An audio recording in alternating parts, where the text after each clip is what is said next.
His hand finds her throat the way it used to find her hand. Like it belongs there. Like she signed the right over years ago and never asked for it back. Going still is a thing she is good at. 5 years made her fluent in the exact stillness that keeps a man's temper from turning the corner, and she hates that it still works, hates that her body knows the shape of surrender before her mind gets a vote. He thinks the room is empty. It is not. Behind him, in the booth she has served every Thursday for a year, a man she mistook for safe is setting down his glass. He is not looking at her. He is looking at the hand around her neck. If some part of that landed in your own hands, in the way they stop working when a certain kind of man walks into a room, then stay. Subscribe and stay, not because a screen asked, but because the women who find these stories tend to be the ones who lived a version of them first, and nobody should sit inside that alone. Safety is a thing you can build with your own 2 hands, one lock at a time, and mine sat on the top floor of a glass tower at the edge of the valley. The Vesper did not let just anyone in. That was the point. Members only, 40 seats, a view of the desert going purple at the far end of the night, and a door no man off the street could walk through no matter how badly he wanted to. The door mattered to me more than the money did. People assumed the tips kept me. What kept me was that the tips came from men who had staff to do their reaching for them, men who never put a hand where it did not belong because putting hands on things was beneath them. Every bottle on my rail, I knew by weight. The citrus oil had worked so far into my cuticles that it would not wash out anymore, and the smell of the bar rode home on my skin at the end of every shift like a receipt. My hands were the one part of me that never argued. 40 drinks an hour, clean pours, no waste. Give me a shaker, and, for whole minutes at a time, the fact that I had ever belonged to anyone before I belonged to myself simply left me. That was the architecture of the life I had now. Keep the hands busy so the rest of me could not sit still long enough to remember. Table 6 wants the Japanese one, Booker said, sliding the ticket across the steel. The whiskey that costs more than my car. Your car costs $400. That is my point. Booker had worked the closing shift beside me for a year and had never once asked about the week. I came in with a wrist I could not turn. Tickets and bad jokes were what he handed me, along with the room to keep my silences, and the second thing I loved him for more than the first. Minding your own business, in this trade, is the closest thing to tenderness anyone offers. The room was thinning. 10:30 on a Thursday, the crowd gone soft and low, the recorded piano taking over now that the live player had packed his kit and gone. Emptying was how I liked it best. The quiet came back into the room the way water fills a footprint in wet sand. In the far booth, the one nobody else was ever seated in, the man in the pale suit set down his glass. Every Thursday he came. Silver hair worn long, a suit the color of bone, which should have looked ridiculous on a grown man, and did not. A year of serving him had left me unable to name a single true fact about him. He never brought anyone. He never raised his voice. His tips landed like an apology for something he had not done yet, and when his eyes came to me they wanted nothing, which made him the only man in the building I could not read, and, strange as it was, the only one I never needed to. The Macallan went to his table before he asked. "You are pouring with your left hand tonight," he said. That stopped me. It had gone unnoticed, even by me. My right hand was under the rail, pressed flat to the wood, holding still the thing that had started, an hour before, to shake. "Long shift," I said. He looked at me for a beat that ran too long to be nothing, and no rush moved him to fill it. That was the unnerving thing about him. Other men papered over a silence the second it opened. He let sit there between us like a third glass on the table, watching what I would choose to do with it. "Long shift," he agreed at last and let me go. Against the steel under the bar, my phone buzzed. Face down. It walked itself a half-inch across the metal with the force of it, the way a phone does when a lot of them are stacked up behind it, when the calls have been coming a while and the ringer has only just gone back on. Turning it over took a moment. A number with no name. 10 digits deleted from my life 13 months ago and recitable still in my sleep because the body keeps its own records and keeps them longer than you ever ask it to. Down went the phone. Face down. The pour in my hand got finished. Capped the bottle. Wiped the rail. Lay a fresh coaster. All the small competent motions, every one of them perfect, and inside my chest there was nothing but a cold, flat quiet, which is not calm. From the far side of the bar, it only looks like calm. From the inside it is the sound a house makes in the half-second before the power cuts out. "You good?" Booker asked. "Fine." Back into the dry room I went, where the spare glassware lived, and checked that the delivery door was locked. It was. Checked it again. The bolt turned a third time under my hand and seated and changed nothing, and there I stood in the cold breath off the walk-in with my palm flat on a lock that had been locked the entire time. Fine. Booker had gotten a fine out of me, and here I was, counting a bolt like a rosary. Coming back out, I caught Delphine leaning on the service, well, with a look on her face I did not like. "Hey," she said, careful with it. "Some guy came by the host stand earlier, asking what nights you work." The room did the thing where it goes very sharp and very far away at the same time. What did he look like? Regular. Nothing off about him. Or I would have said. Told him we do not give out staff schedules. She hesitated, and the hesitation was worse than the words. Said he was an old friend. Said to tell Sammy that Josh says hi. Nobody at the Vesper called me Sammy. That name was buried. Left in another city with the furniture I could not carry, and the parts of myself I had not managed to carry either. Samantha ran this room. Sammy was the girl who learned to hold her breath until the danger passed over her. Through a whole dark country he had gone looking, and Samantha was not the one he came for. The girl who still flinched was. A thank you went to Delphine. My own voice did it, level and warm, the professional voice, the one that keeps working no matter what has caught fire underneath it. Then, without deciding to, my eyes went to the far booth. The man in the pale suit was already watching me. Not the phone. Not the door. Me. Like a name had been spoken across a room he sat too far away to hear, and every letter of it had reached him anyway. Concern was not in his face. That was the part one would turn over later, lying awake with every light in the apartment burning. His face wore the look a person gets watching a storm they have been expecting for a long time, when it finally shows itself on the horizon, and something in them eases, because the waiting is the part that breaks you, and the waiting is finally over. I broke the look first. First was how I always broke it. Back to my rail I turned, to the clean pours and the 40 drinks an hour, and the next cocktail went up under hands that would not quite hold their line, and I told myself the door was locked. 3 times I had checked it. It was locked. It did not matter, and that much I already knew. Some men do not come through the door. The last hour of a shift has its own religion, and I kept it the way I keep every ritual that has ever held me together, without believing in it and without stopping. The drawer got cashed out. Bills counted twice, banded. The tray slid into the safe under the well. One sentence carried me through it, the sentence that had carried me for 13 months. The door is locked.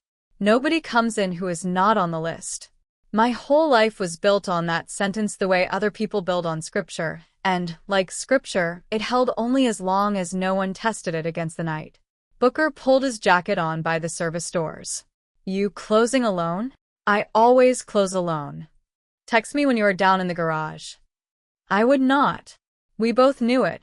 Saying it was the kind thing, so he said it, a kind man in a business that does not reward it, and the lie sat warm between us because taking it from him felt crueler than keeping it. The doors swung shut behind him. Into the room came that particular hush a bar makes when the last of the noise leaves and the machines take over, the low hum of the coolers, the drip of a tap I would fix in the morning. A room with no one in it was a sound I had taught myself to like, because a room with no one in it cannot want anything from you. In the far booth, the man in the pale suit had not moved. Watched was how I should have felt. The opposite arrived instead, the way a cat settles into a certain lap without deciding to. His table stayed unwatched by me. A rail I had already wiped got wiped again, and the silence did what silence does, which was nothing, which was everything. The service hall door opened. Not the front, the back. The corridor past the walk-in to the freight elevator, the one that takes a keycard I had handed to no one. The weight of the footsteps reached me before I turned. Certain things the body files, under a heading it never lets you close. Hey, Sammy. Smaller than the version of him I had carried in the dark for a year, and worse, that was Josh in the doorway. His jaw worked on nothing. His eyes had the wet shine from the bad nights, the ones that ended with me counting ceiling tiles. Weight had left him the way it leaves a rope, from the inside, one strand at a time. You changed your hair, he said, as if we were resuming a conversation. I liked it long. You need to leave. I drove 9 hours. He smiled. The smile had always been the tell. That is the kind of thing a man does for someone. You could say thank you. The bar went between us, and my voice stayed in the register that used to work, low, even nothing for him to push against. Josh, whatever this is, it is not that. He came around the well faster than his ruin should have allowed, and his hand closed on my throat and put my back to the cold steel of the prep counter, and the whole architecture of 13 months came down in the length of one breath. The smell of him reached me before the pain did. Cheap mint laid over something gone sour, the exact smell of every apology he had ever made. My body knew it before my mind agreed to. A cold bit threw my shirt off the counter. Off to my left the ice machine cut off, and the room went quiet in the wrong way, the way a room goes quiet when it has decided not to help. You do not get to run, he said close, his thumb finding the soft place under my jaw. You do not get to be somebody up here in your glass tower while I am down there in the dirt. You are mine, Sammy. You have always been mine. Fighting did not come. 5 years had trained the fight out of my hands and into my stillness, and where the storm could pass over me was where I went. The wall behind the booth opened. Not a door. No door was there. A seam of dark parted where the paneling met the corner, the way water parts for a blade, and the man in the pale suit stepped through it into the room as if he had done it 1,000 times and it had never once cost him a thing. Josh's grip loosened. Seeing it was not how he knew. Feeling it was the way animals feel the pressure drop before the sky turns, and his head came around, and the color left his face. The man in white did not hurry. That is the thing I keep. Across the floor he came without a sound, no scuff, no breath, a stillness that walked, and an arm's length from the man holding me by the throat he stopped, and at Josh he looked with no anger in his face at all, which was worse than anger, because anger I understood. Let go of her, he said. Loud, it was not. Into Josh it went, and did something Josh did not agree to. His fingers opened one at a time. The horror arrived in his eyes as his own hand betrayed him, his body taking an order his mind was screaming against. Walk out the way you came, the pale man said, unhurried, each word set down like a coin on a counter. Get in your car. Drive until the sun comes up. Carry this so your body remembers it even when the rest of you forgets. Come near her again, and there will be no version of that night where you wake up. Josh went. At me he did not look. Out through the service hall he walked, stiff and wrong, a puppet learning its own strings, and the door clicked, and gone was gone, and the whole of it had taken less time than it takes to shake a drink. Silence came back into the room. Against the counter I stood, my hand at my own throat where his had been, waiting for the pale man to name it, to say what he was owed. This part one knew. My whole life had been lived in this part. The rescue was never the gift. The bill came after the rescue, and the bill was always the point. A napkin came off the stack on the bar. He set it within my reach, near my right hand. Then he stepped back and asked me nothing and offered me nothing and waited, as if my next move belonged to me and he would not lay a finger on it. That undid me more than a demand would have. Thank you rose in me, reflexive, the thing a person says to the one who stopped the bleeding. Out of me instead came something older than gratitude, and harder. What is this going to cost me? Flat, not a question, the only language I had left that I trusted. My hands, which could build 40 drinks an hour without a tremor, would not stay steady on the steel. At my shaking hands he looked, and then at me, and the answer he gave was not an answer. You served me every Thursday for a year, he said. This is the second time I have kept him off you. The second time. Only one had ever reached me. Still here means you already know she is not going to run. You can feel it the way she feels it, that the door out and the door further and have quietly become the same door. Do not lose the rest of this. Subscribe so it does not slip away, because what she decides to do with the thing that came for her is the part that changes everything, and it is close now. The second time. Only one had ever reached me, and that one had happened 10 minutes ago. Standing there, I did the math a woman does when the ground she trusted turns out to have been a held breath the whole time. A year of Thursdays. A year of thinking myself the one who chose this room, when someone had been choosing it around me, keeping something off my back. Handled was how I should have felt. What arrived instead was quieter and worse, the particular vertigo of learning you were safe for reasons that had nothing to do with you. Sit, he said. Not a command.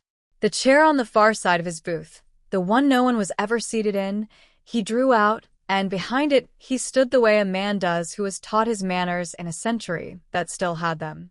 Sitting was not what I wanted. I sat. Up close, the booth ran colder than the rest of the room. Not unpleasant. The cold of stone in an old church, of a place the sun gave up on long before I was born. From a bottle I did not know, he poured something dark and slow into a glass he set in front of me, and as his fingers left the glass they passed close to mine, and his skin was the exact temperature of the marble under my hands. Not warm, not cold, the temperature of a thing left in a room a very long time. Then I looked at him. Really looked, the way I had trained myself never to look at men, because looking is how they get in. What are you? I said. Pretending not to understand, was beneath him. Older than the road that brought you here, he said. Older than the state. This valley had an owner before it had a name, and it has the same owner now. People come to raise their towers and their houses and their little lit-up promises, and they think they own the ground. They are renting. They have always been renting.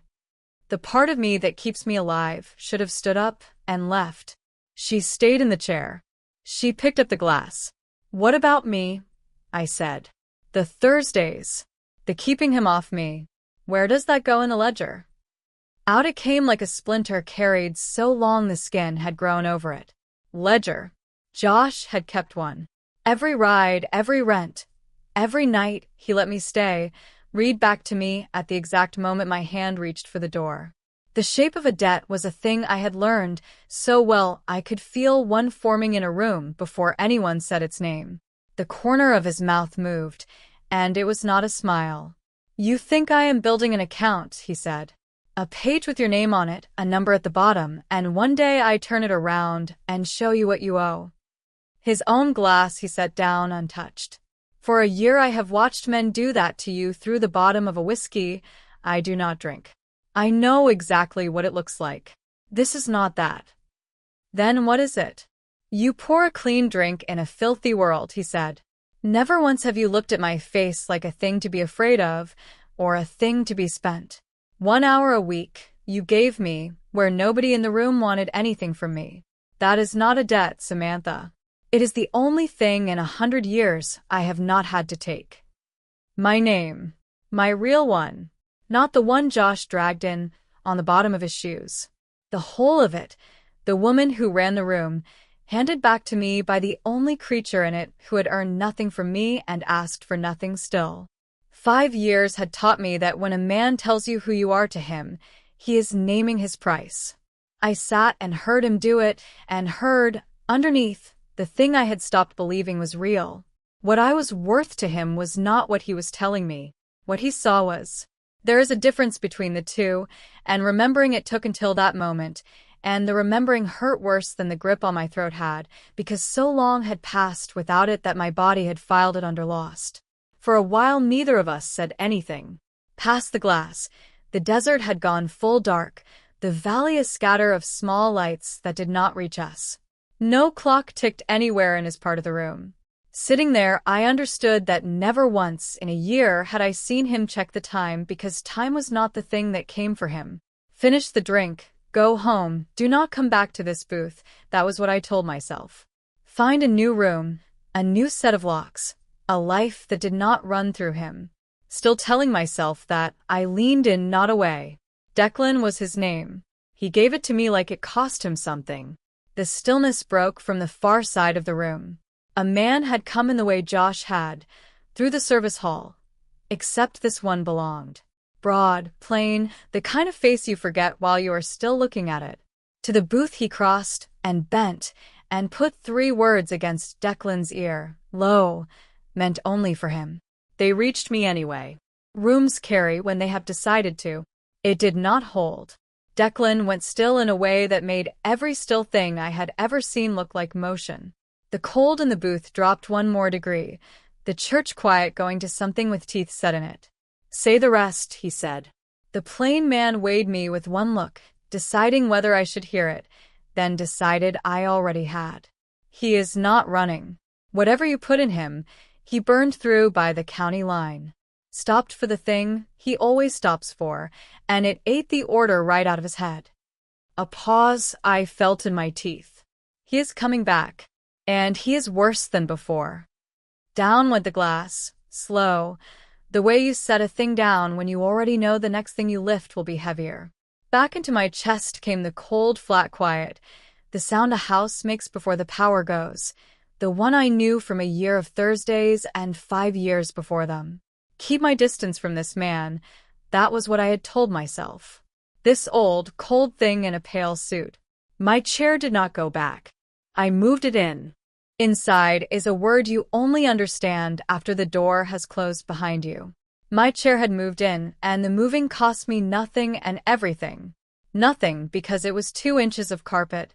Everything because 5 years had taught me that the distance between a woman and a powerful man is the one thing keeping her a person, and 2 inches of mine had just gone away on purpose, handed to a creature who came out of walls, because the other option was a man driving back across the desert to finish what he started in my kitchen. The plain man had a name. Hollis. He did not offer it. Declan said it once, the way you hand someone a tool they are about to need, and after that Hollis was simply there at the edges of my nights. A car already parked when I came out. A shape near the freight door when I locked up. Speaking to me was not his job. Being the reason nothing happened was, and for 4 nights nothing did, and a certain kind of safety I learned feels almost exactly like being watched, and telling the 2 apart got harder every night. Odessa found me on the 5th day, in the quiet hour before service, while I was cutting citrus and pretending the knife in my hand was only for the fruit. At my bar, she sat the way a woman sits who has sat at 100 bars and ordered nothing, and watched me work with the flat patience of someone who has waited longer than I have been alive. You are doing the thing, she said. The counting. Checking the door with your eyes every time it opens. The heavy ring on her finger turned, old gold worn thin as paper. I did it too, my first year. You stop in the end. Not because it gets safer. Because you learn who actually holds the room. You are one of his. I am my own. Gentle and total, the correction. My bargain with the city got made a long time ago, back when a man like yours decided he owned me, and the valley decided he did not. Her eyes came to me, older than her face by a wide margin. You think you are the first woman he has stood between, and the dark. You are not. There are more of us than you would ever count, in the towers behind the bars, in the quiet booths nobody else gets seated in. We do not talk about it. We know each other on sight. The citrus oil found a cut my hand had made, without me feeling it. Down went the knife. For the length of one breath, the loneliness carried since I was 24 went quiet, because a stranger had named the exact shape of it and told me it had a country, and other people lived there. Josh did not come to the Vesper. Not stupid, only ruined, and ruin keeps its own low cunning. Where the court could not stand in the doorway was where he went. He went to my building. In the stairwell he waited, in the dead space between the third floor and the fourth where the bulb had been out a month. The smell of him reached me before the shape of him did, mint and the sour underneath, and my body stopped on the stair the way a rabbit stops, every part of me listening at once. "You do not answer your phone anymore," he said. The blade caught what little light there was. A box knife, orange handle, the kind of thing a man buys at a gas station on the way to a decision he has already made. I have been patient. Crying, he was, the way he cried when the worst thing in the room was already chosen. "So, I found your little friend. The bartender. Booker. Nice building. Ground floor. No bars on the windows. You walk down these stairs with me right now, or I go say hello to him instead. And I will be honest with you, Sammy. I do not much care which one it is." Sitting in that cold booth, I had promised myself that whatever this became, I would not become the woman who points something ancient at a man and says, "Bleed for me." 5 years Josh had spent turning me into a thing that flinched. The next powerful man was not going to turn me into a thing that gave the order. Out of my coat my phone came, in a hand that did what I told it. Declan answered on the first ring, the way you answer when the phone is already in your hand. "He is in my stairwell," I said, low and level, the professional voice running clean over the wreck underneath. "He knows where Booker lives. He has a knife." The line did not fill with questions. It did not fill with comfort. A small silence sat on the other end, and inside it, faint, came the sound of a room going still around him, of a very old thing setting down its glass. "Keep him talking," Declan said. "Do not go down those stairs." Josh took a step up. The stair groaned. Somewhere below us a television laughed at nothing at all. "Who was that?" he said. His face had gone wrong, the jealousy and the drug and the fear braiding into one animal. Was that him? Was that the suit? The wall at the end of the landing did not open. Hollis did not step out of the dark. The desert sent no one. For 3 long seconds, in a stairwell that smelled of my worst years, it was only Josh and me and a blade, and the promise I had just broken to keep a sleeping man alive across town. "Yes," I said. "That was him." Soft was how I had kept my voice my whole life, to keep dangerous men calm. Soft was not how I kept it now. "He is already on his way, Josh. And unlike you, he keeps every promise he makes. He came the way weather comes." 1 second the stairwell held only Josh and me and the orange blade, and the smell of my worst years. The next, the dark at the end of the landing was not empty. Declan did not step out of it so much as the dark agreed to give him back. At me he did not look. At the knife he looked, then at the hand that held it, and Josh went rigid the way a man goes rigid when his own body stops taking his calls. 5 years had taught me the exact geometry of a cornered man, how he swells, how he decides. All of it drained out of Josh in the length of a breath, and underneath was something small and shaking and 22 in the eyes, which was the age he had been the first time he told me he loved me and meant, even then, that I belonged to him. The box knife came out of Josh's frozen fingers without any hurry. Declan folded the blade and set it on the stair rail. A small, domestic sound. The most frightening thing I had ever heard. "He is yours now," Declan said. "To me." "Only to me. Not mine. I want that understood before I say the rest.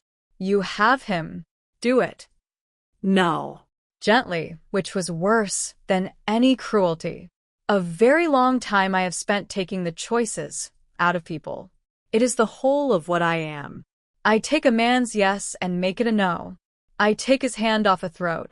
I walk him into the rain against his own will.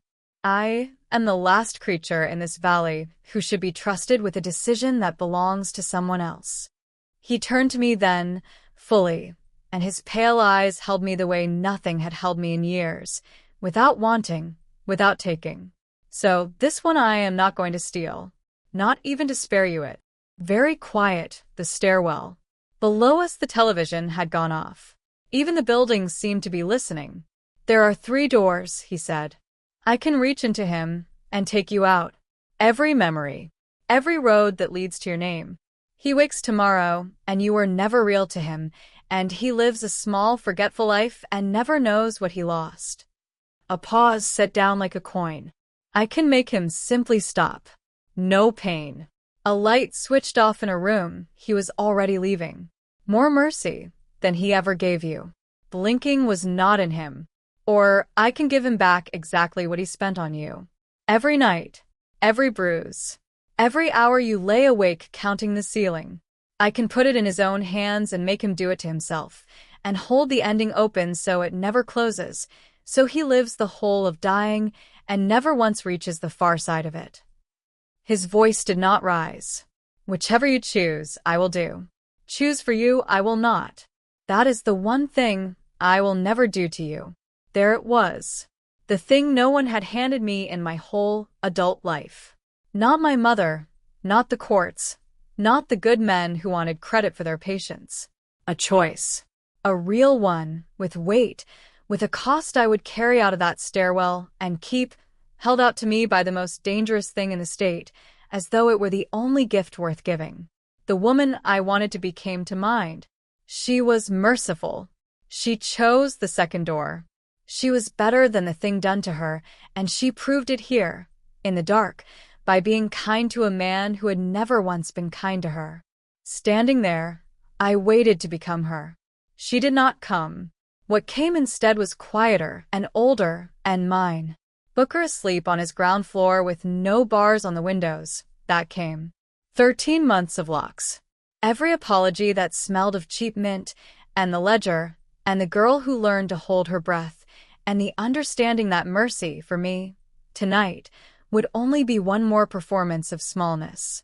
One more time softening myself to keep a dangerous man comfortable. Keeping dangerous men comfortable was finished in me. The third, I said. My hands had not held their line since he put them to my throat. Down at them I looked now, and made them still. The tremor got willed out of them the way it had been willed out 10,000 nights, except this time they obeyed. This time they went steady, steady as 40 drinks an hour, steady as the woman who ran the room. I made my hand stay steady, and said it again, so no one could mistake it for panic. Give him back exactly what he gave me, and do not let it end. The air in the stairwell dropped its temperature. Josh drew a breath to scream, and no sound came, because that Declan had not given him. His own hand began to rise. Rise, I watched it. Understand, I watched him, in the widening horror of his eyes, that the hand was his, and the will inside it would never be his again. My eyes stayed open. Looking away was the thing I had done my whole life. Ceiling tiles and warped brass and the middle distance were what I had studied while men did what they did to me. Away was not where I looked now. The truth of it was owed that much. To stand inside what I had chosen and not flinch from 1 second of it. Feeling like a monster was what I had braced for. Unbearably clear was what came instead. The way the desert goes right before dawn, when the heat has bled out of the dark and the light has not arrived, and for one held moment you can see all the way to the edge of the world. No triumph in it. No joy. A terrible, level clarity. The clarity of a woman who has finally stopped apologizing for surviving. Declan did not watch Josh. He watched me instead. When it was done, or when the not ending of it had truly begun, he stepped close and did not touch me and said the only thing that could have reached me in that place. There she is. The guilt did not come like a bill. Bracing for it, I had, the way you brace for a creditor, certain it would arrive with interest, certain there would be a night it knocked and read back the full account of what I had done in that stairwell. In the shower the next morning I waited for it, scrubbing at hands already clean. At the sink I waited, at the bus stop, in the blue hour when the worst things usually come to collect. It never knocked. What settled in its place was heavier and more honest, the plain knowledge that the cruelest of 3 doors was the one I had chosen with my eyes open, that I would choose it again, and that a woman who can say that about herself is not the woman she was raised to be. Pretending otherwise was not in me. That was the part one kept. 5 years of being lied to by a man who called his cruelty love had cured me of lying to myself, even the small kind of lie that would have let me sleep easier. A terrible thing done to a man who earned it, that was mine and I carried it and I did not set it down because setting it down would have been one more way of pretending I am softer than I am. Booker never knew how close it came to his door.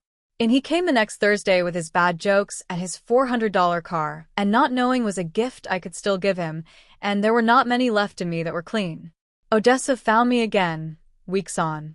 My face she studied for a long moment, and whatever she read there earned a single nod, the way one soldier nods at another across a road.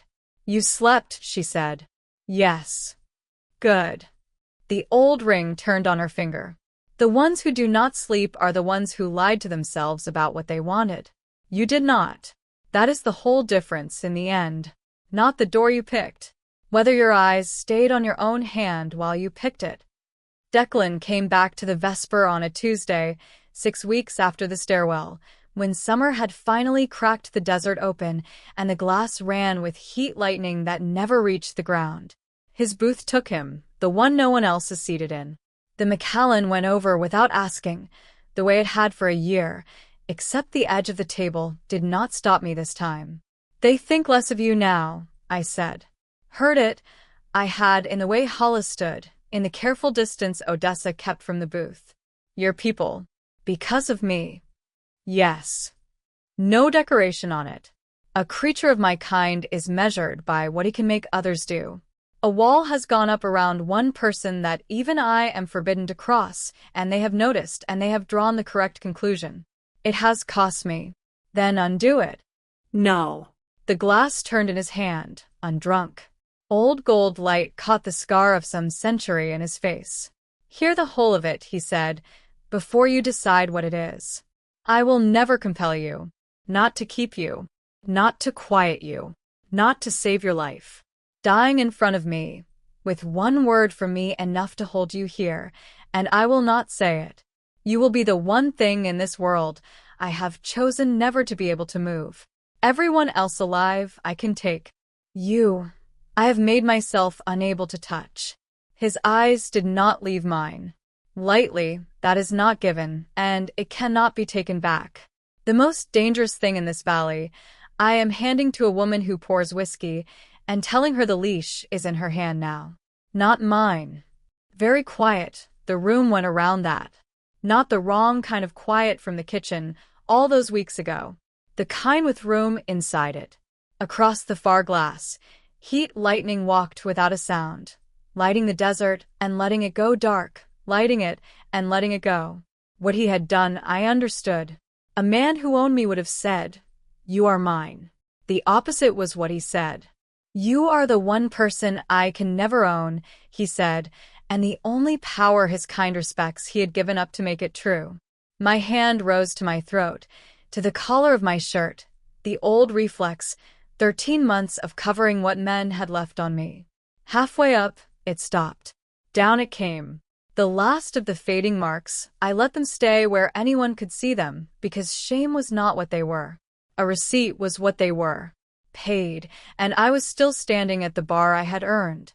Choosing him was not choosing to be rescued. That, I understood. Rescued was a thing that had already happened to me once, into a locked apartment and a smaller life, and the taste of it was known to me, and this was not that. Choosing him was choosing to stop running. Not because the world had gone safe. Because who held the room was finally clear to me, and it was never the charming ones, the ones who hide the worst of themselves behind a soft voice and a good story. It was the honest devil in the pale suit who told me the truth about what he was, and then put the only key in my hand. A second glass came down off the shelf.